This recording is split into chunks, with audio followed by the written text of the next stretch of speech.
Hey guys, I'm Nick and welcome back to the second part of the lamp tutorial. So that's what we had done in the first part, and today's goal is to animate each of these lamps, then also animate the materials, and last but not least, render this and compose. And I'm gonna show you two ways of rendering this. Basically, I've rendered these as EXRs, and then I also rendered those as TIFFs because rendering EXRs took a bit too long, and while I tried that on like 30 or 60 frames, and I really like the possibility to control everything, but I thought this looked good enough straight out of the render, so I rendered TIFFs, but 32-bit TIFFs. And yeah, so we'll talk about that a bit later. So let me walk you through the animation simulations that we will be doing. So the only lamp that actually uses simulation is this donut lamp. So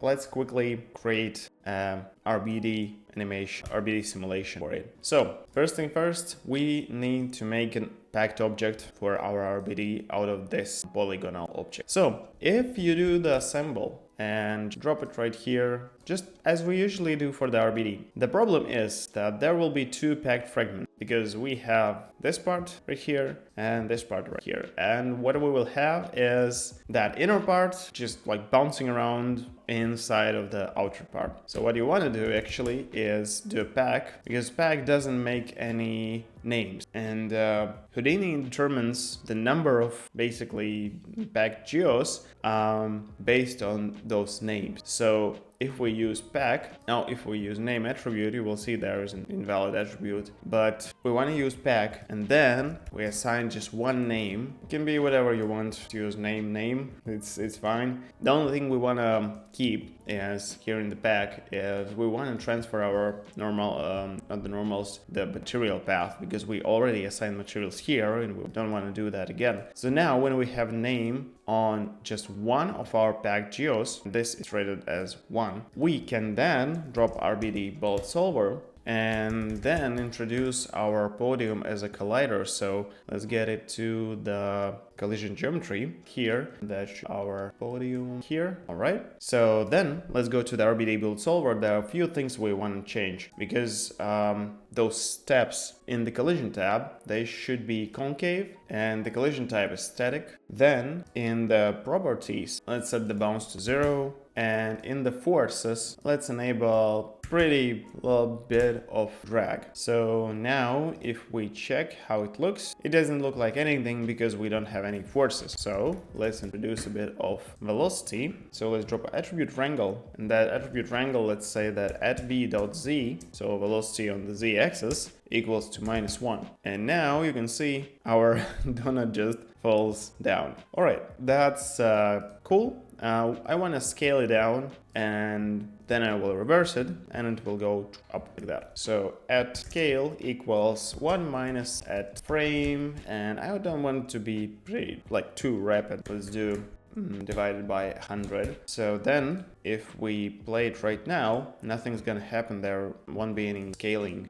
We want to go to the properties here in the attributes. Let's just in the end, let's add scale. Now if we play it back, you will see how it actually scales down and just like runs out right here. I think it wouldn't hurt if we file cache frames. So delete channel from our start end, and let's go from 1 to 100, use the explicit file cache, and let's save this to disk pretty fast, and then unpack it. And if we unpack, let's check we have shop material path, normals, we have everything we need. Let's just double it looks. Yeah, pretty much that, just scales down to nothing. And basically all of these simulations will be either time shifted or retimed, because as of now, all right, maybe now I know, but when I was creating this project, I didn't know when and in which order I want to start these animation simulations. And sometimes I've used time shift, sometimes I use retime, and I will explain you why I'm using either that or that, basically.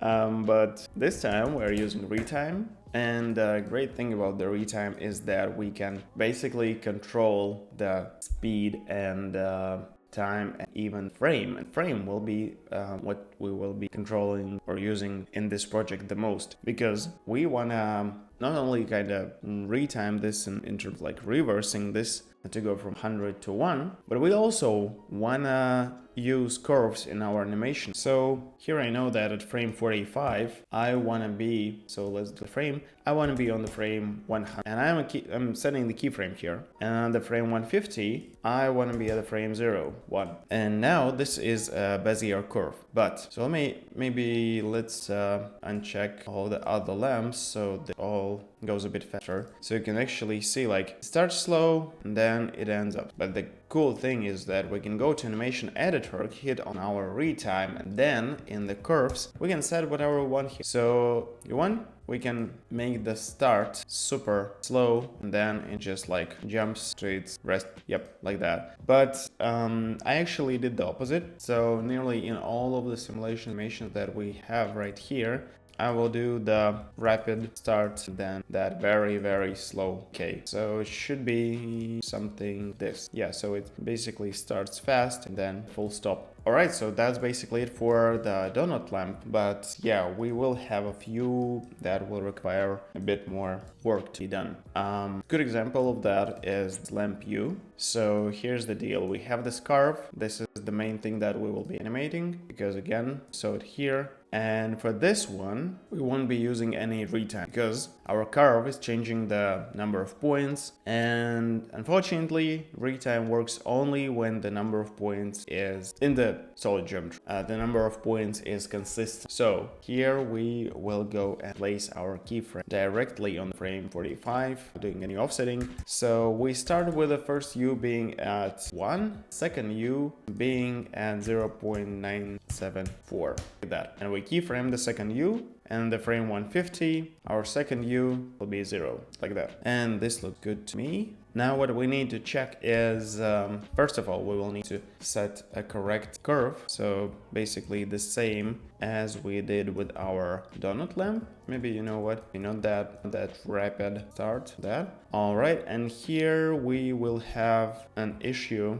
yeah, with that little thing right here. So what I did, I just manually went to the frame 2, it's the last frame where it's at, and then I've attached the form right here, added a keyframe on the Z rotation. Is it the correct one? Yeah. So on the Z rotation on frame 52 it's 0, then at something like 60, I guess, it should be 90, and then, no, wait a second. So it goes up like that, yeah, 90, and then the last frame where it rotates, I guess this one, say 1, should be 180. So let me check if that looks good, and no, it doesn't. And in my opinion, what can we do to fix that is just make linear, especially these 2 points right here. So let me check. Well, you know what? It looks good enough. It will be pretty fast, so the motion blur, don't stress about this. I mean, it's not perfect, but will it be visible? No, it won't. So not gonna stress about that. So we have lamp donut and lamp U done. Let's do lamp sphere, because that's also an interesting one. So for the sphere lamp, I wanna remove this transform from here, and we will be doing transforms right here because we wanna get both of our lamp and bulb transformed, and that's why we did this assemble right here. So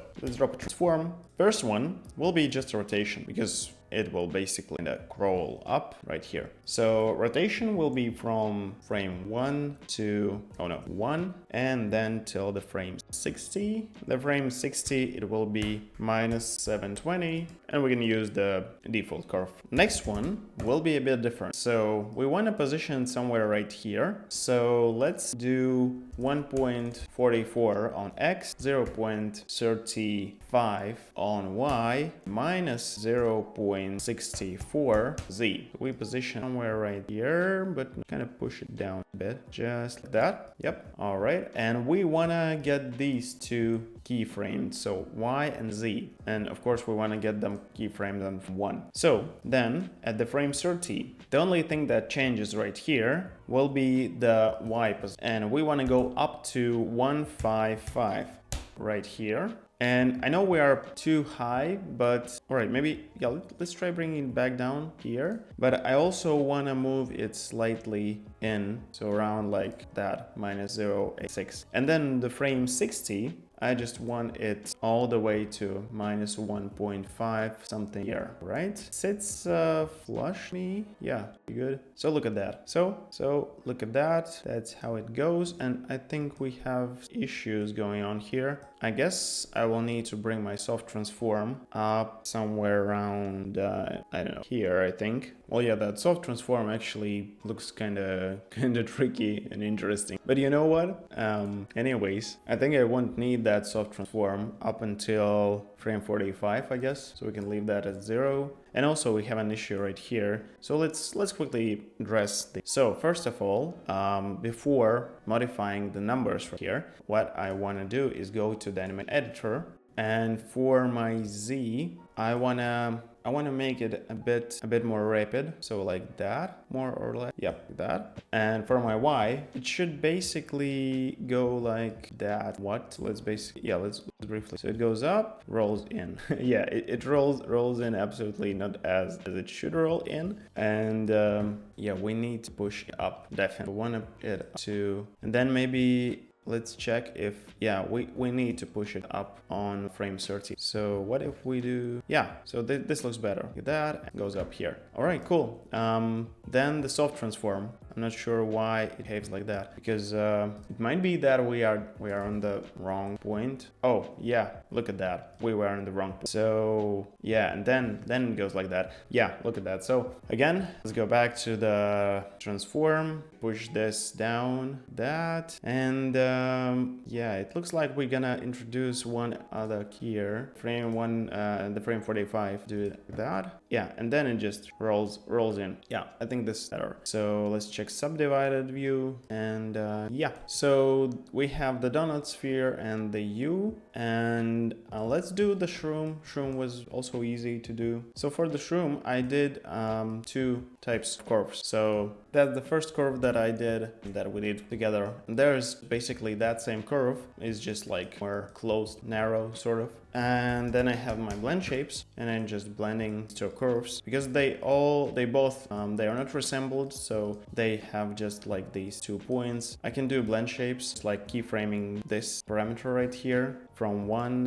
0 at frame 1 to 1 at 60, and yeah, that's how it goes. The only thing, yeah, it should be vice versa. So 1 at frame 1 and then 0, 60, so it just opens up. Then I added one more transform right here. Yeah, so basically this transform was to push down initially, to make a keyframe on, again on C, let's make a keyframe on Y, and then on the frame 1, you get up down to minus 0.4, like that. And then accordingly, let's scale our sort of body. Let's keyframe radius, scale, and height on frame 60, and let's adjust that on the frame 1. I'm not sure even if we need to adjust the height. I think just a bit reducing the radius scale should work. So yeah, do that. For the sphere itself, I don't know, maybe let's remove it from the merge for now. Let's enable the wireframe for the merge, for the transformation, and then I would check where's our sphere, and yeah, sphere is here. So there's not a lot of place to hide the sphere. So yeah, let's do the keyframe on 60 and scale and center, and now let's scale it to 0 and check if the center works. We should put it down on 2. Good. Let's connect our sphere back to the merge and form. So yeah, this now looks pretty good. And because we used maximum segments in the resample, we can actually use retime here again. So now let's retime this. And I want to show you one little trick. So if you don't really know what kind of curve you want to use for the animation, you can go to, say, sphere, and let's select all of these points right here on the curves. Let's make them linear. Let's do the same for the blend shapes. Again, linear. And for the tube, let's make those linear too. So right now, all the animations are absolutely linear. But then we can go to the retime, and we again set the evaluation mode to by frame, remove, delete the here, and we wanna first of all shift the range time of the animation. So the frame 45 to frame 1,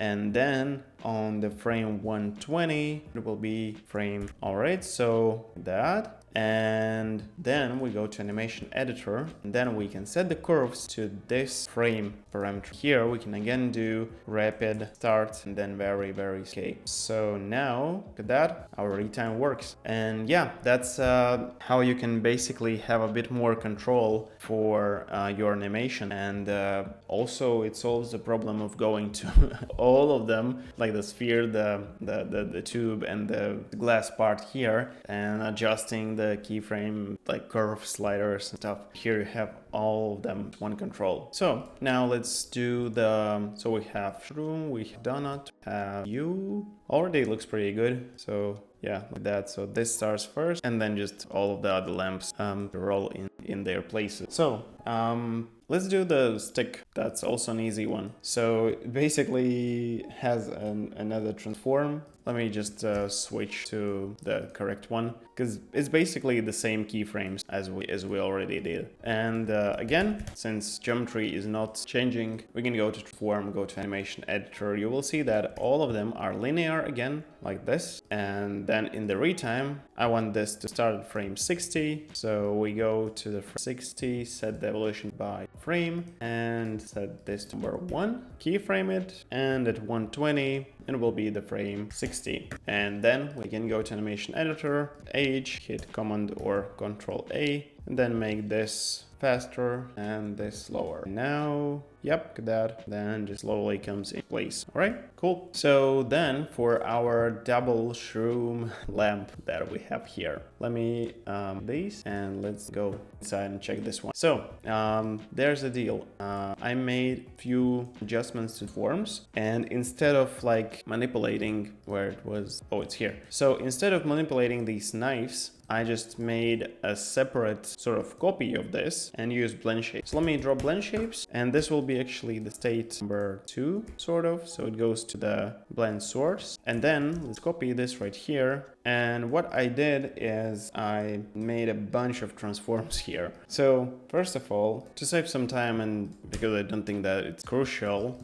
there's nothing special about it. I just want to paste them right here, and I want to explain what's going on. So here's basically that same tube, the main part, and here you will see I have them pushed down. Then this top edge that we added here is also pushed down. So basically I'm pushing down all the edges, 3 separate transforms, and then I'm using these blend shapes, so I can then just go to frame 1, keyframe at 0, and frame 60, this just like goes up like that. So it's a very simple transform. So I thought we could save a bit of time, because it's basically 2 states. One is extruded, second one isn't extruded. One has all of the edges, especially like this bulb group. It has it pushed down, the second one doesn't. So yeah, it's very simple and basic. And then we have this, which is a bit more tricky to work with, because here we will have carve. Carve messes up with our poly count, so the retime don't work that good. Anyhow, let's go to the frame 1, set the first U to be around like 1, I guess, and at the frame 60, 0, so it all goes, yeah, see, so we will need to adjust this, go from like frame 20, go to the carve and animation editor, and let's make sure that it starts fast, slow, and it all starts at the frame, I guess like 15. I think 15 should also, because it starts very fast. Yeah, should be good. So the problem now is that if we try to use retime and just, for example, retime this to be half of that speed, 0.5, now you will see this, and this doesn't look really good. So we need to do a time shift. With time shift, you gotta be conscious, because there is a very fine line of stretching with the time shift, because retime essentially allows you to stretch the time. So you can do like 0.5, 0.2 of the speed. With the time shift, you don't really have that ability. With the time shift, you wanna actually just shift frames, not extend them. You still can extend them, but to just like, I don't know, maybe 10-15%. Otherwise, it will be noticeable stepping. So in this case, we are just gonna move the frames. So the frame 90, it will be frame 60, and at the frame, what do we have here? Yeah, so at the frame 45, 5, I will set this 1. And then here in the animation editor, that's also very crucial. So you don't really want to push on the curves too hard. So I really encourage you to not go more than this. Otherwise, it will become steppy. So this, yeah, I think this is good. But even now, you can see it gets a bit steppy right here. And yeah, by the way, we need to get it 75. And so yeah, I guess with the 75, it doesn't get too steppy, but still, yeah, just be cautious about that. And yeah, so that's for the double key. Then I guess the only one left is the floor lamp. And floor lamp is basically also a bunch of forms, basically. Because for the legs, basically scale from 0 to 1 in the span of like 35 probably, no, 38 frames, 0 to 1. Then there's the one little tube that I will be scaling at frame 30. The radius scale will be basically 0. And at the 39, or no, 40, it will be back at 0.0, what it was, 0.28. Yeah, 0.28. So the keyframe on 40, 0.8, 0, and the 30. So yeah, like that. All right. Oh, wait a second. We have an issue right here. So we should adjust the pivot form for our tubes. So let's go do that. Let's go to the frame 38 where they are already expanded. And then let's just, let's leave the 0, 0. Let's move the Y minus 0, 9, 9. Then Z to minus 0.05 more. And then just like check the rotations. Everything good. Let's go to the right view. And again, we should just kind of bend or rotate the pivot so it aligns, I guess, somewhat like 9 something or 12 something work for this. Yeah, let's just check how it goes. Oh, see, here's an issue right here. So we will just, I think, a bit of Z rotation, but again in the pivot. So be like this. Yeah, still doesn't look like it's also 0 of these. And let's add 0.278x. Yeah, no, this should work. I guess so. Yeah. Works. All right, that's done. Then just a simple transform after the thicken goes right here. And here again, I want to set my pivot to be at 0.973, so flush. And now I can make the Y scale should be 0, 1, and should be 160. And no, I guess we should add it a bit later. So I guess at like 35, still 0. And then when it's all done, yeah, it goes like that. All right, that's done. For the sphere, I will just animate the opacity of that sphere. So that's how it looks. And for the retime, since we are not using curve, we have all the same polygons every time, despite of scaling to 0. We can still retime this. So at frame 30, it will be frame 1. And I really wanted to kind of like decay very slowly. So at frame 150, it will be frame 9 or no, 60. We don't have anything going to, right? So right now, yeah, there's a weird glitch here. I think it's probably because of the scaling 0. Yeah, you know what? Maybe let's try scaling to 0.0000 and let's see if it helps. Quite interesting. It does not. This transform just works as well. I just want to check if I use these. Yeah, so you can see there isn't few. Oh, I see. So it might be because of the poly bevel. Yeah, because poly bevel cannot check that distance. So I guess we should just either, yeah, maybe let's skip the poly bevel. Yeah, I think should be good. Goes like this. Yeah, I think we'd be good. And then we go here. Yeah, look at that. Yeah, looks good to me. All right, I guess, are those all the lamp we animated? Yeah, look at that. We have animated all of them. That's so cool. All right, so lastly, we need to add lights. And for the lights, it's all pretty much keyframes. So the U lamp bulb goes from 0 at 50 to 15 at 78. The donut bulb goes from 60 to 90. So 60 is 0, 90 I decrease increased it a bit, so be 8. Stick goes kind of the same, so we can copy, paste it right here. And the frame 90, the stick goes to 10 difference. That's same for the shroom lamp. Have it, donut stick, sphere, shroom bulb, exactly the same. Floor lamp is a bit different, so we want to hide the floor bulb up until the frame, I know where it is, up until the frame like 120 probably, or 117. Yeah, so let's make sure that our opacity stays black for 117, and maybe at 119 we can turn it off, be white. So let's go to 7 black, like that. And for the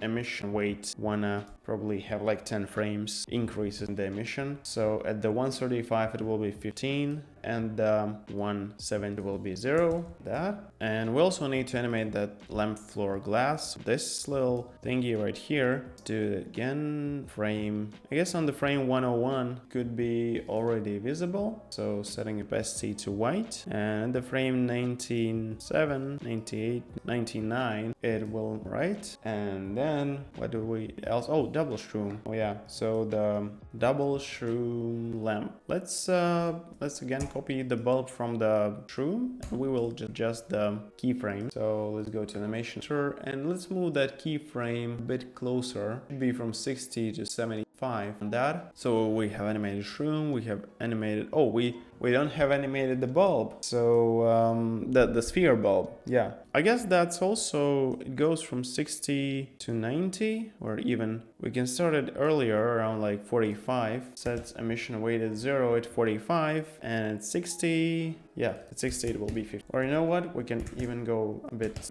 less, around 10, right? Yeah, I guess that's that should be it as far as I did everything correct. So let's fire up the redshift, and we still have a few things to discuss about rendering this, because honestly it was a nightmare, and I want to do my best to make sure it's not a nightmare for you when we be rendering something low light with a lot of small light sources. So here we are at the frame 150, and we have a few issues. Let's go back to the materials. So my lamp sphere somehow is not shining. Let's check what's going on the frame 60. Well, its emission weight is 10. Maybe we yeah, you know what, we could, yeah, we are not at the merge, so you just double check that you are always at the last node. For the double shroom we are, and the material is there, glass, the bulb group. Oh, I see, we kinda don't have a material for our bulb group. Now let's get it back and let's check that again. So this already looks much better. The only thing I want to maybe push the sphere of my, the bulb of my sphere a bit down. Yeah, like that. And yeah, yes, that's looking good. So let's talk about the rendering. First of all, there are a few things we should adjust in the redshift settings. I highly recommend you rendering any scene that involves kind of this setting. It's low light with many small lights and lots of global illumination. You want to go with farms, rendering farms. And this video is not sponsored by Fox Farm, but I genuinely use Fox Farm for all of my tutorials. Like every single tutorial that I did in the last 2 years, all of them are rendered on Fox Farm. Not only because I'm using Mac and I practically, like, it just takes years to render on Mac, but also I find it extremely kind of efficient because it's super fast and it's also very affordable,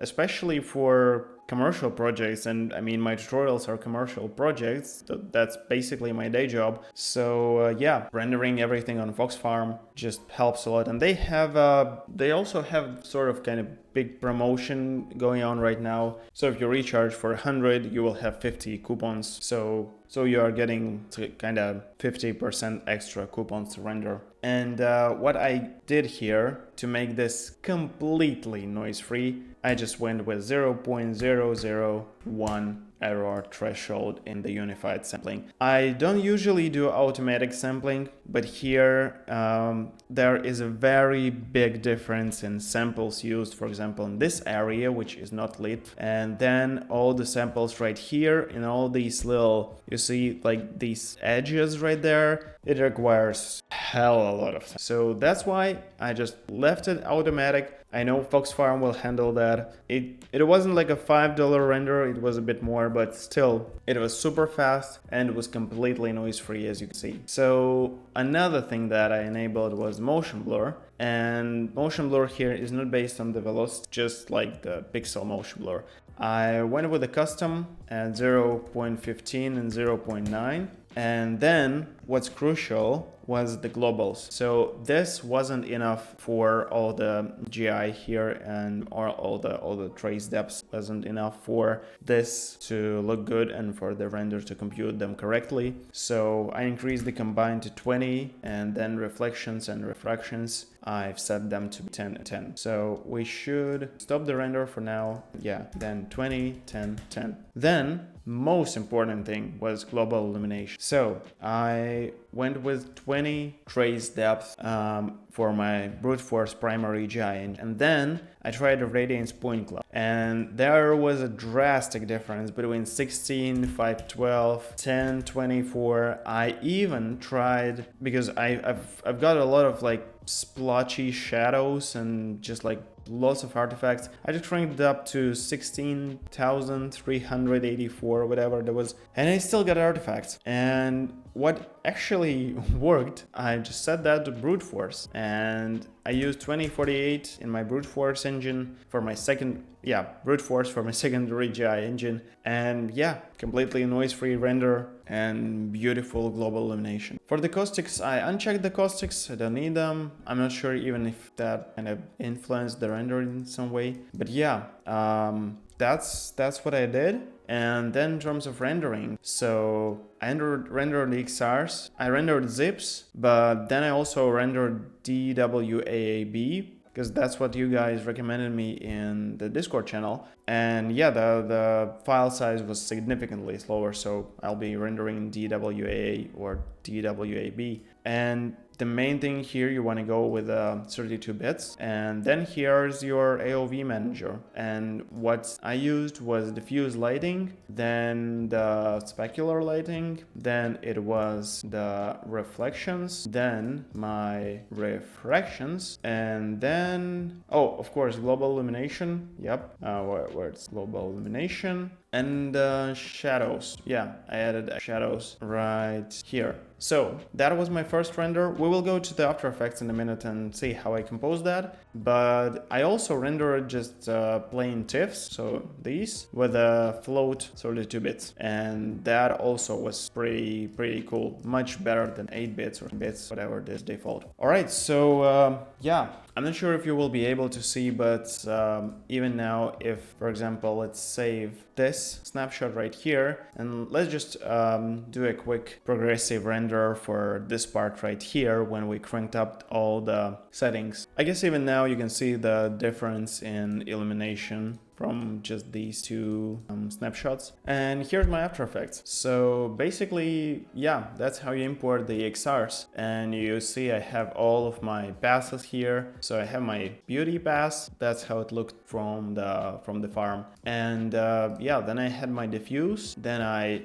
added shadows by subtracting them. And what's cool, you can really, I'm not sure if you can see that right now, but here are the shadows that control with gamma. Let me add GI and then see how I can basically like burn these shadows in. So that's kind of cool.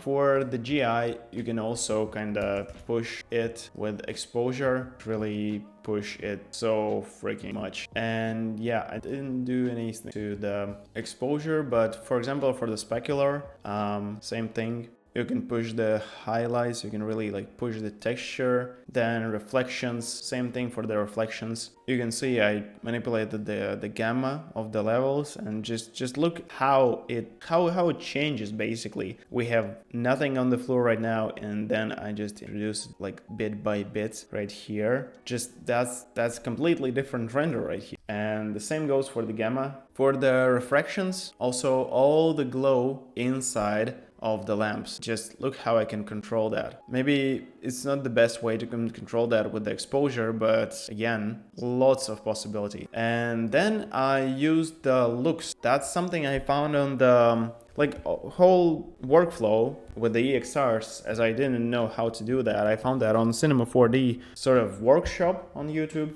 And they use this because it's Maxon, they use everything from Maxon, so Magic Bullet looks. So essentially it doesn't do much, right? You can do many cool things there. So that's basically a preset, sort of a LUT. You can apply LUTs, you can just find many free LUTs. You can also do all of that without Magic Bullet looks. But I found it interesting how with a few clicks of the buttons, you can just do a lot of stuff. I also used a bit of Lumetri color. And yeah, then here's my TIFFs, and basically it also has these Magic Bullet looks. You see, I don't have any passes. I just there was one little shadow glitch, kind of removed that one frame. Then yeah, I guess here's the looks. I know my favorite was the optical diffusion. You can really crank up the glow of the lamps, and of course you have all of these looks.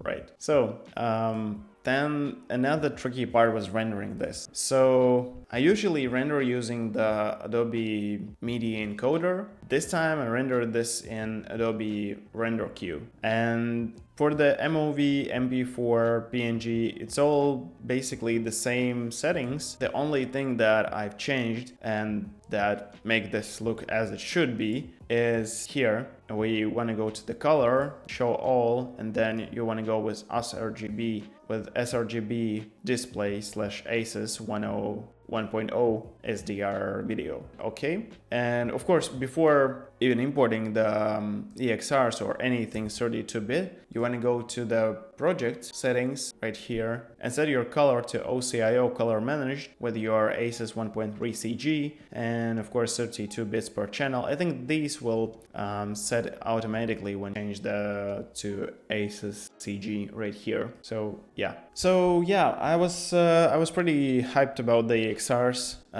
but I don't think that it's necessary for every project because it takes a bit more time to render these out, and I really love OpenFX or PostFX, OpenIO. Yeah, the PostFX in Redshift. But what I will be doing as of now, I think I will be rendering 32 bits because it just gives you lots of control on post in terms of shadows and highlights, exposure levels, curves, whatever. Like there's just more depth to work with. So yeah, I guess now that's it for this project.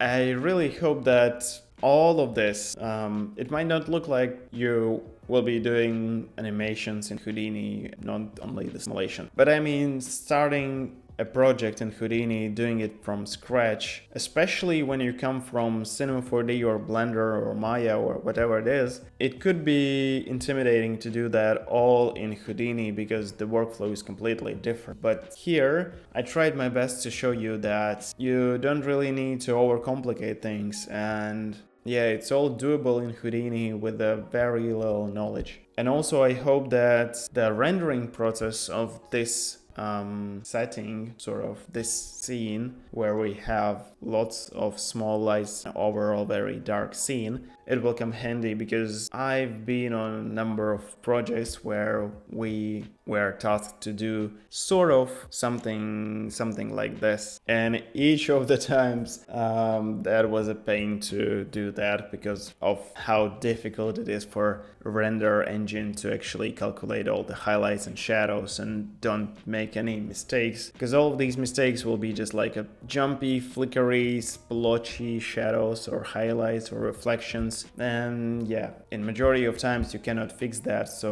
you really want to be sure that your render comes as clean and as good as possible. So yeah, that's it for this tutorial. Again, even if not right now, I really hope that this tutorial will come handy when you will need to do something similar. And thank you so much for supporting me here on Patreon. Without your support, I wouldn't be able to do any of these tutorials. And I will be back with a new tutorial very, very soon. Bye!